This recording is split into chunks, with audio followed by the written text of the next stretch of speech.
Bem, eu vou fazer esse vídeo dirigido a algumas pessoas específicas. Uma dessas pessoas é o professor José Alessandro Neves. A outra pessoa é um mestrando em Ciências da Religião, que foi entrevistado pelo professor Alessandro Neves. É Alessandro mesmo? É Alessandro Neves, foi entrevistado por ele e indicou um livro excelente sobre o Jesus histórico, que eu recomendo. Eu vou deixar o link aqui na descrição. E é dirigido também para os alunos da escola do professor Chivitarese. Eu não sei se essa mensagem vai ter alguma utilidade para o Chivitarese, mas talvez para os alunos dele.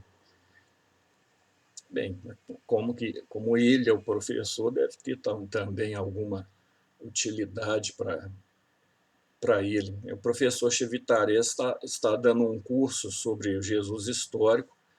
Ele montou um curso que não é só um curso que a pessoa faz o curso e termina e acabou. Não é algo desse tipo. É uma escola em que vai ter uma continuidade. A pessoa faz cursos introdutórios, depois monta pesquisas, faz cursos mais avançados, até chegar um momento de ser possível talvez uma publicação em conjunto ou algo desse tipo.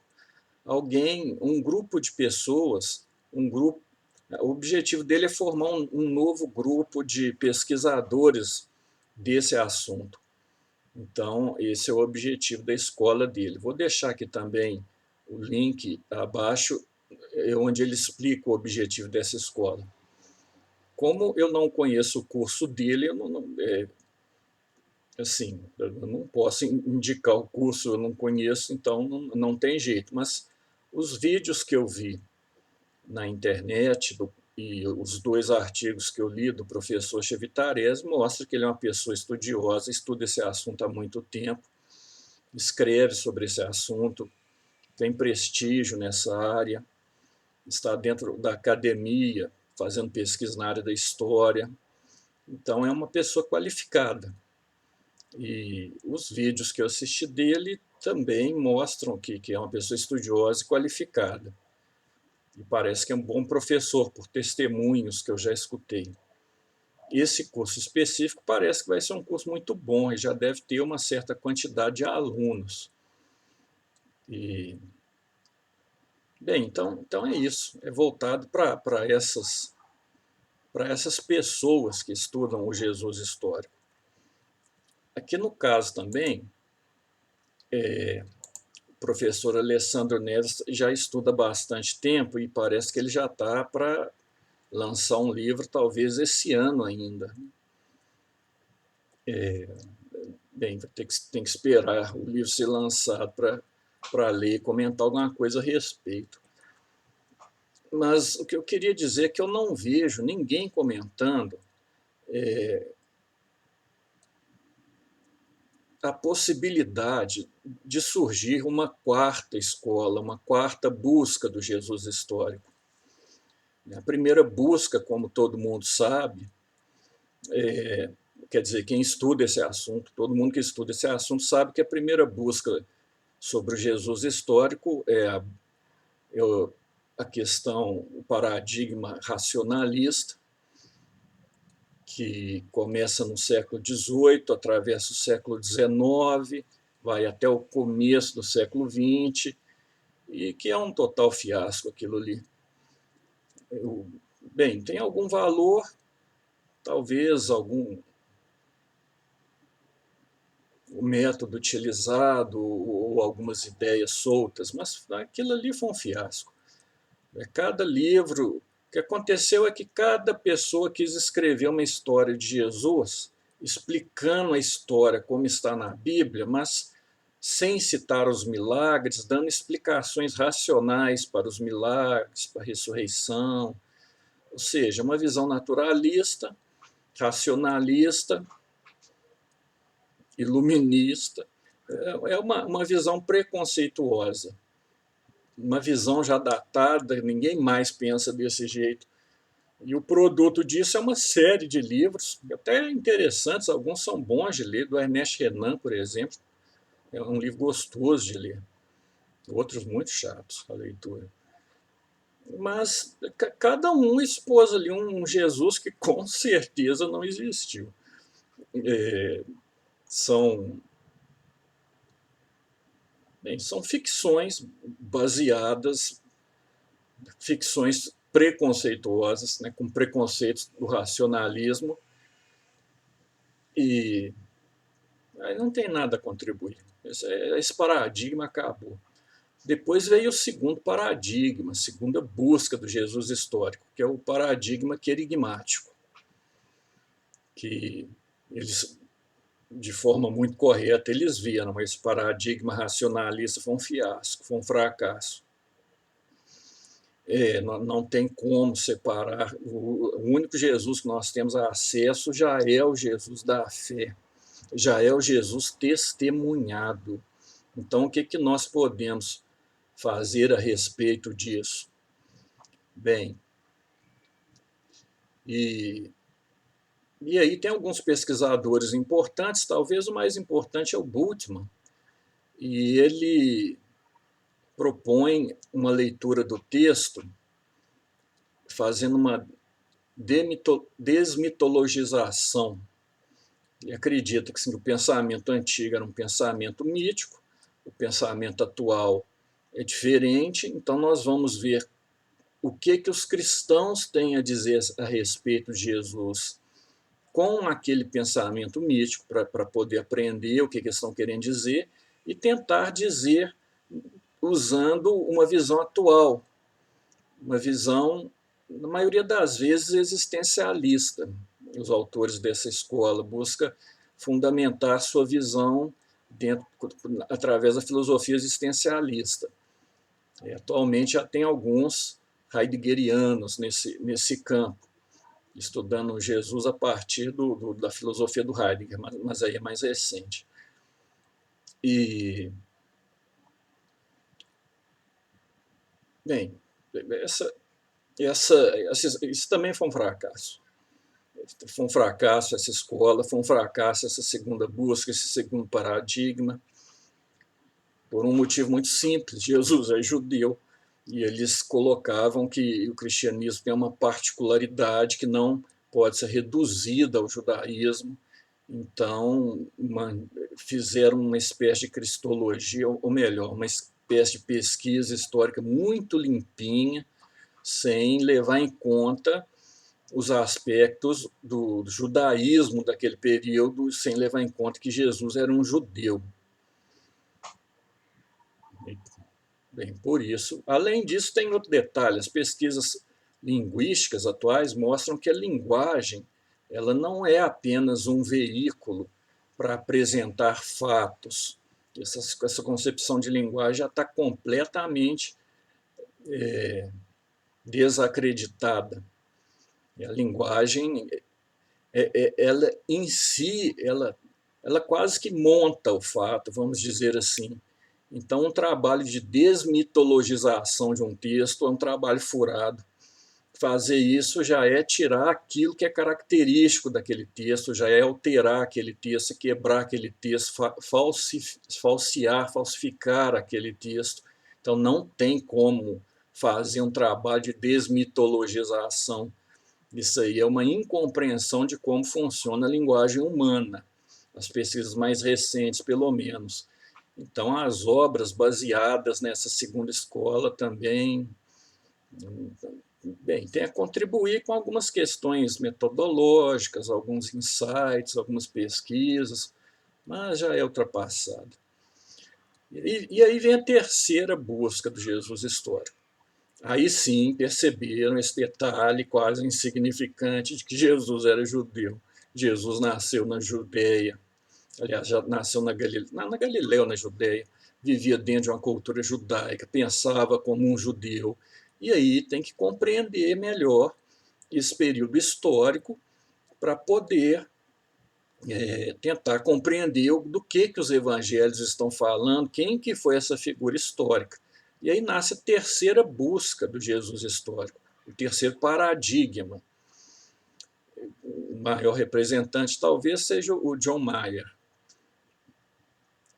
Dominic Crossan, ele faz muito sucesso aqui no Brasil,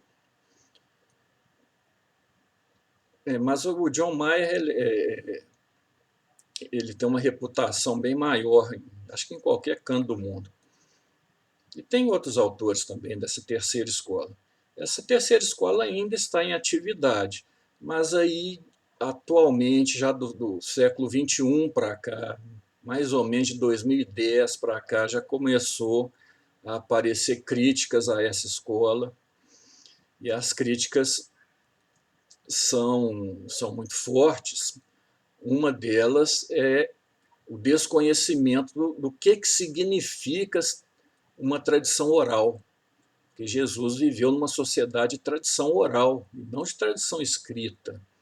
O texto não era valorizado naquela época, das primeiras comunidades cristãs. Assim, bem, nossa época é que valoriza texto, né? Depois da invenção da imprensa, talvez na Idade Média também, mas no mundo antigo o texto não era lá grande coisa, não. O cristianismo, por causa do vínculo com a filosofia, começa a ter uma publicação de textos significativas, mas que são textos muitas vezes cópia de sermãos, ou de comentários, ou então apologias, ou debates. Bem, tem que ser levado em conta as características próprias de uma comunidade que tem uma oralidade, uma história que tem características de uma sociedade com tradição oral, que é bem diferente de uma sociedade com tradição escrita, que dá tanta importância assim ao texto. Com isso muda muita coisa. Agora, é por isso que alguns falam que esse terceiro paradigma da busca do Jesus histórico já está num segundo nível. O primeiro nível foi inserir Jesus dentro do judaísmo. O segundo nível agora é estudar essa tradição oral e rever os conceitos a partir desse novo conhecimento. Bem, pode ser, mas as críticas que eu conheço são pesadas, são uma crítica que parece quase que invalidar muita coisa da terceira busca do Jesus histórico. E aí vem um outro detalhe que para mim é o mais importante. A arqueologia atual está mostrando que o Evangelho de João é um evangelho histórico e que o paralelismo os fatos, os lugares citados pelo Evangelho de João são muito mais precisos do que os citados pelos evangelhos sinóticos. E tem um detalhe: Jerusalém foi completamente destruída na década de 70. E como era Jerusalém se perdeu. Ninguém sabia mais como que era Jerusalém. Os judeus ficaram proibidos de voltar lá, os cristãos também.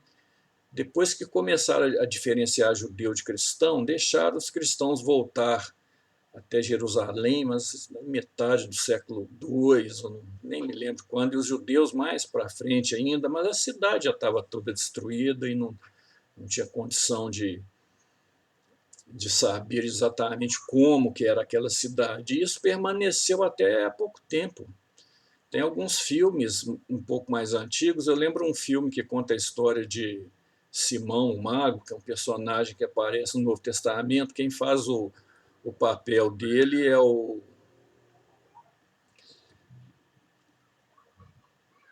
Bem, esqueci o nome do ator. O ator já faleceu, ganhou um Oscar só, que foi uma Jack Palance. Se não me engano, é isso mesmo, Jack Palance faz o papel de Simão e mostra a cidade de Jerusalém. Hoje a gente vê maquete de Jerusalém, não tem nada a ver com aquela cidade que aparece no filme. Nada a ver, totalmente diferente. Nós sabemos como é Jerusalém por causa das descobertas arqueológicas mais recentes. E aí eu creio que não tem como, não tem como fugir de uma constatação. Quem escreveu o Evangelho de João, pelo menos parte dele, foi uma testemunha ocular. Ele estava dentro de Jerusalém e conhecia a elite de Jerusalém, porque ele descreve muito bem como era a casa de Anás, a casa de Caifás, a prisão que tinha em uma dessas casas, o pátio, as piscinas que tinham ao redor da cidade, o portão onde Jesus foi apresentado por Pilatos, onde ele foi julgado. Isso é apresentado de uma forma que a arqueologia mostra que é muito plausível.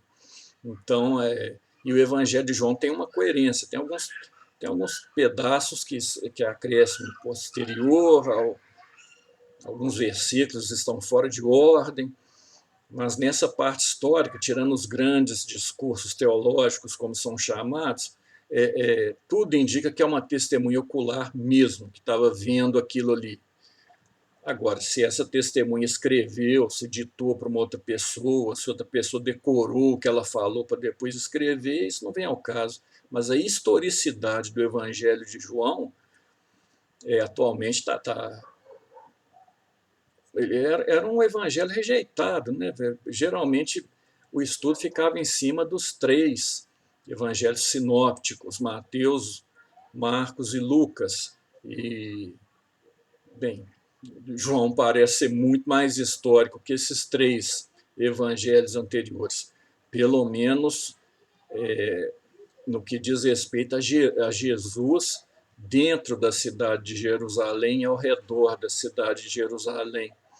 Então isso aí tem que ser levado muito a sério, e isso aí destrói muita coisa da pesquisa que já foi feita.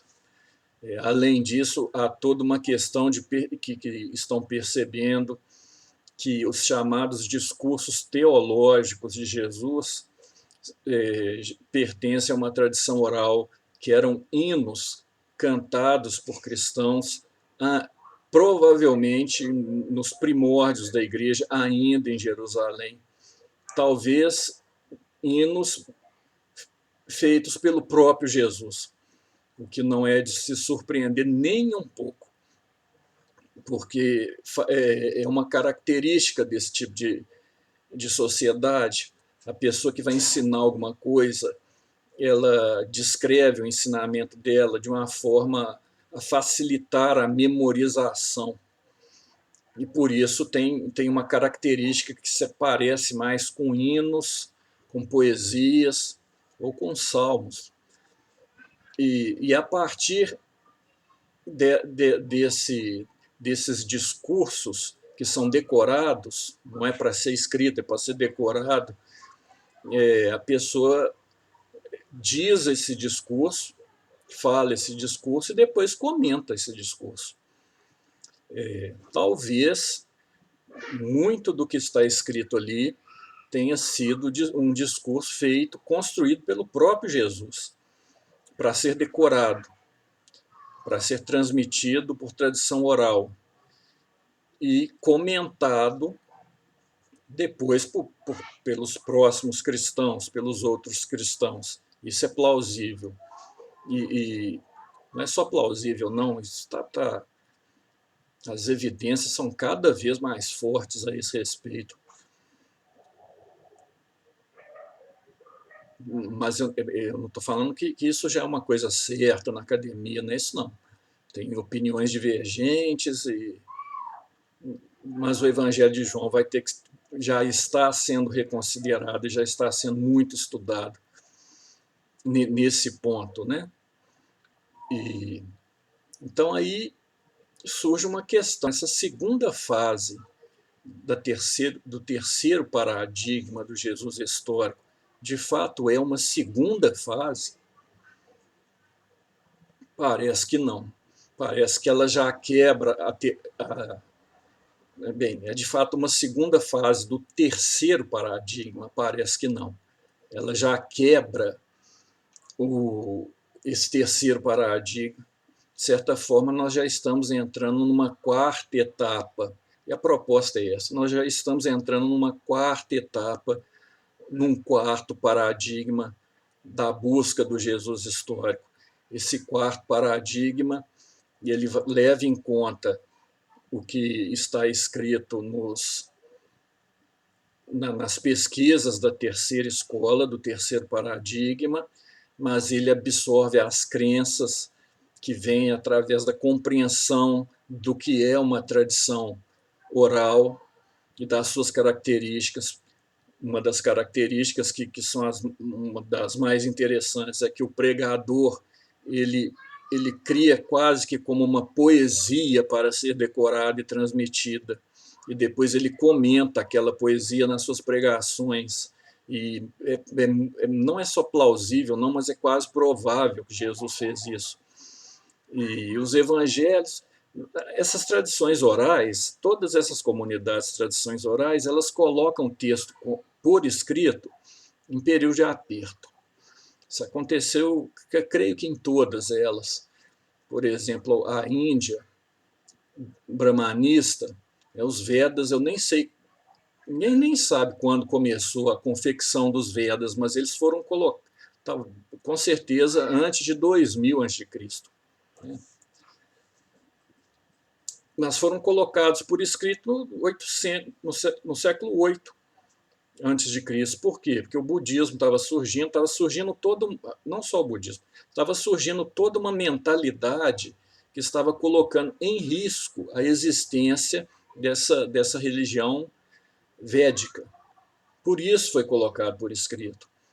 O mesmo acontece com a religião de Zaratustra, que surge por volta do ano 1000 a.C. E ela segue tranquilamente, os sacerdotes vão decorando aquilo que o Zaratustra falou, novos textos são acrescentados no decorrer do tempo, mas tudo isso é transmitido através da tradição oral e do decoreba mesmo. As pessoas decoravam aquilo que era transmitido.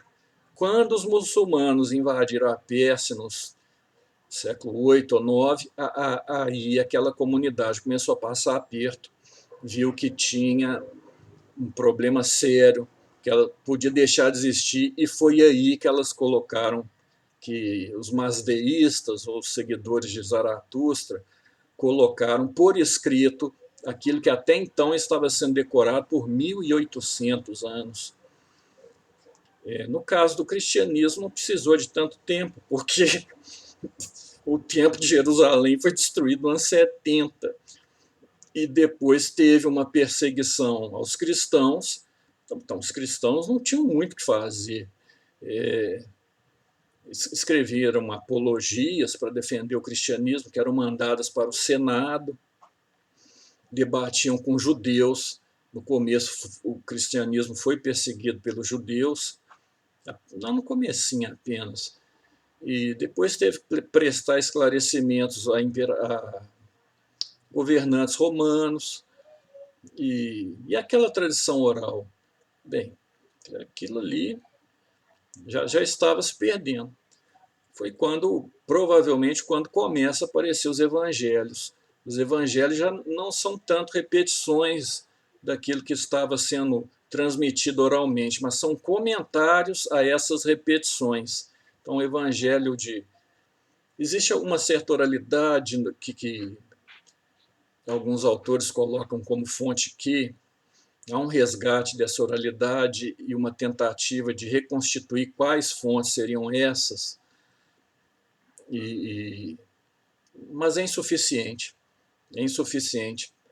Com certeza existia uma tradição oral muito mais rica, e provavelmente o Evangelho de João tem traços dessa tradição oral, e, em consequência, ele é mais confiável, vamos dizer assim, do que os 3 evangelhos sinóticos. Agora, os evangelhos surgem depois, não escrevendo exatamente isso que estava sendo decorado, mas comentando. Então, o evangelho de Mateus, Marcos, Lucas, João, seja lá quem escreveu esses evangelhos, eles estão comentando, porque não faz sentido para eles, pelo visto, escrever o que estava sendo decorado e transmitido, porque a linha de transmissão oral já estava sendo quebrada. Então, o que restava era comentar esses ensinamentos, comentar essa vida, né? E por isso você vê que no Evangelho de Lucas, Mateus e Marcos, eles possuem ali uma ligação. Marcos parece que conhecia o Evangelho de... Mateus parece que conhecia o Evangelho de Marcos, Lucas parece conhecer o Evangelho de Mateus, todos ali parecem conhecer a fonte Q, mas cada um escreve do seu jeito. E por que cada um escreve do seu jeito? Porque o importante era a tradição oral. O importante era aquilo que era decorado. E na hora de escrever, não tem muito sentido escrever o que era decorado. A pessoa já começa a escrever o comentário. Por isso, Lucas, por exemplo, não tem problema nenhum em escrever algo um pouco diferente de Mateus, que também não tem problema nenhum em escrever algo um pouco diferente de Marcos, porque o comentário é para uma comunidade específica no momento presente. Então, cada um escreveu para uma comunidade específica. E provavelmente, se esses evangelistas ou quem escreveu os textos se encontrassem, eles não iam discordar um do evangelho do outro. Mesmo vendo as diferenças, eles iam saber muito bem que aquilo eram comentários de uma tradição oral pertinente a cada uma daquelas sociedades. Então, esse texto por escrito tem um valor muito diferente. Nos dias atuais, a gente coloca o texto escrito como sendo a verdade. Não era assim no mundo antigo, né? Então, levando isso em consideração, existe uma quebra. Esse terceiro paradigma do Jesus histórico, isso aí tem uma quebra já. O que está acontecendo agora já é um quarto paradigma, já é algo novo. E a proposta é essa, pensar esse algo novo. Já tem autores no exterior que estão dentro dessa pesquisa, não sei exatamente que nome que eles estão dando. Geralmente eu vejo assim a segunda etapa da terceira busca do Jesus histórico. Não é uma segunda etapa, não. Quase que destrói a primeira. Como que essa segunda etapa quase destrói a primeira etapa e aponta para caminhos diferentes? Não é uma segunda etapa da terceira busca, já é uma quarta busca, já é um quarto paradigma. Eu estudo esse assunto desde 1990, mas eu não sou um pesquisador profissional, não estudo esse assunto como profissional, estudei por questões existenciais que não vêm ao caso, então eu conheço bastante da literatura a esse respeito. Eu nunca me preocupei em registrar para apresentar artigos, porque o meu objetivo sempre foi outro. Foi, como eu falei, questões existenciais minhas, que a minha vida foi constituída de uma forma que me levou por esse caminho. E se eu voltasse no tempo, eu não faria diferente, não. O que eu fiz foi o certo em relação a esse assunto.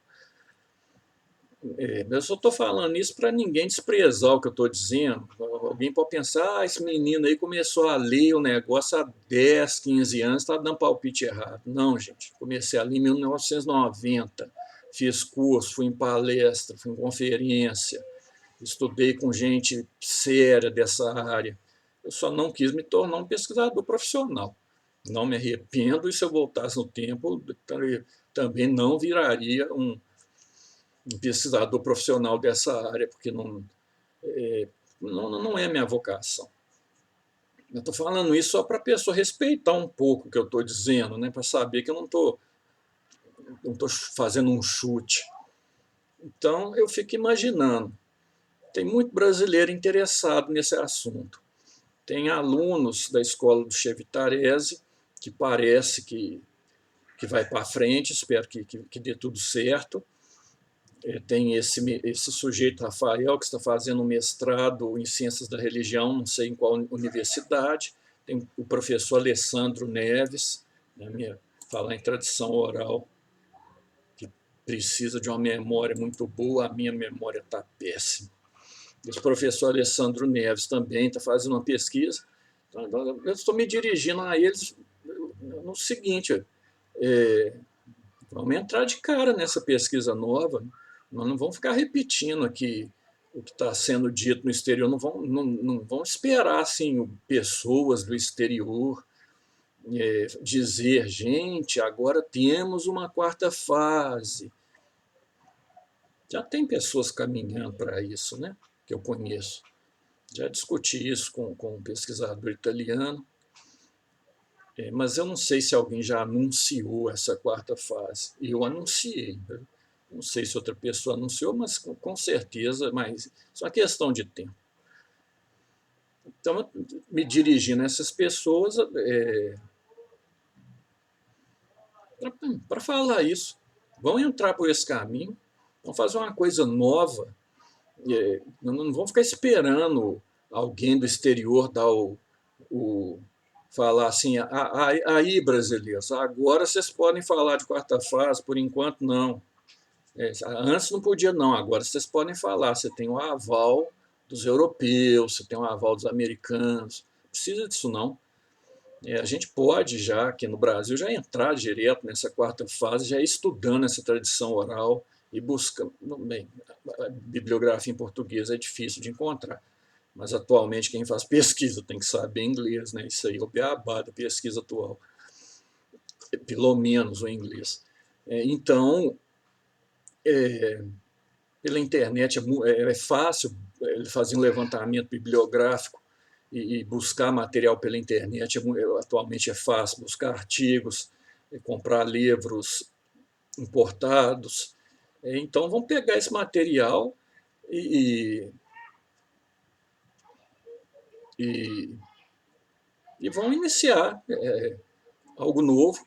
Vamos ver no que isso vai dar. Vamos levar a sério essa questão da tradição oral, levar muito a sério e levar até as últimas consequências, né?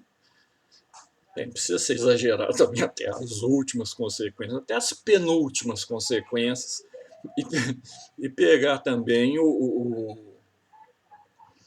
as pesquisas arqueológicas e o Evangelho de João, essa possibilidade de ser registros de uma tradição oral, de hinos cantados ainda nos primórdios do cristianismo. Então vamos levar isso aí para frente.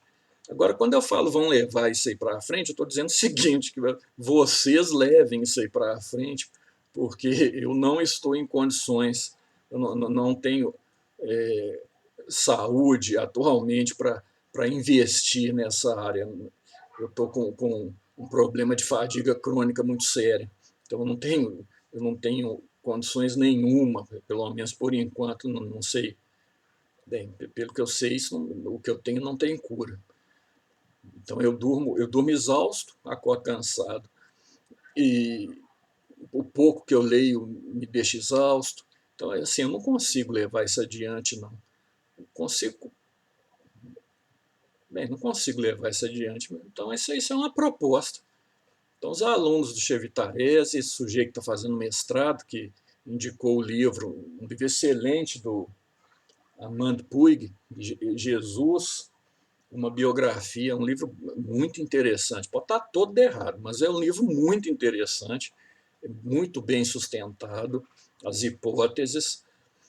Ele é um católico, o autor, ele vai por combinando a tradição católica com a pesquisa dele, mas sem abrir mão de uma metodologia científica para falar de um Jesus histórico. Então, esse aluno, o professor Alessandro Neves, os alunos do Chevitarese, o próprio Chevitarese, se ele quisesse, se ele, com certeza ele é mais forte do que eu, e vamos levar isso adiante, né? Era isso que eu queria dizer. E bola para frente. Igual o Frei Rosário dizia, o Frei Rosário é um eremita que vivia na Serra da Piedade. Ele dizia o seguinte: fazer alguma coisa tem que fazer bem feito, tem que fazer um negócio para durar no mínimo 500 anos. E com isso ele reconstruiu toda a Serra da Piedade. Tinha uma igreja caindo aos pedaços e um pequeno mosteiro que já estava no chão. reconstruiu aquele lugar quase sozinho. Uma vez o ex-prefeito de Caeté conversou comigo e falou, quando o Frei Rosário chegou aqui e falou o que ele ia fazer, eu disse o seguinte, oh meu Deus, coitado desse cara, velho desse jeito, ele não vai conseguir nem reformar essa igreja. Ele reformou a igreja, reformou a antiga Erminda, construiu uma nova Erminda, construiu uma nova igreja, construiu uma capela subterrânea, né, onde os ossos dos antigos eremitas estão guardados, estão enterrados ali nessa igreja, nessa capela subterrânea. Construiu um restaurante, um estacionamento enorme, uma via sacra, e construiu a serra inteira. Então, e queria construir a maior biblioteca de mística do mundo.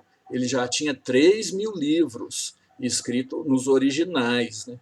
Sânscrito, Pali, Panjabi, chinês, grego, latim. E ele dizia, é para ser a maior biblioteca mística do mundo e é para estudar na língua original. Mas aí o Frei Rosário morreu e,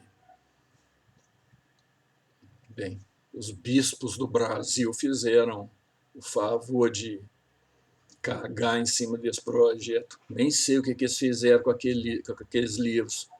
Eu ajudei, eu fiz lista para comprar livro, falar, compra esses livros aqui para uma pessoa que ia lá para a Índia. Bem, eu gastei, deixa para lá. Aí os bispos cagaram em tudo. Né? Então, assim, é igual o Frei Rosário falou, se for para fazer, faz bem feito e é para durar 500 anos, é para brilhar essa coisa assim para o mundo inteiro. Então era isso que eu queria dizer. Se alguém tiver força e ânimo para fazer, eu dou o maior apoio. Eu só não consigo fazer, né? Então é isso. Estou empurrando para os outros, é coisa feia, mas paciência.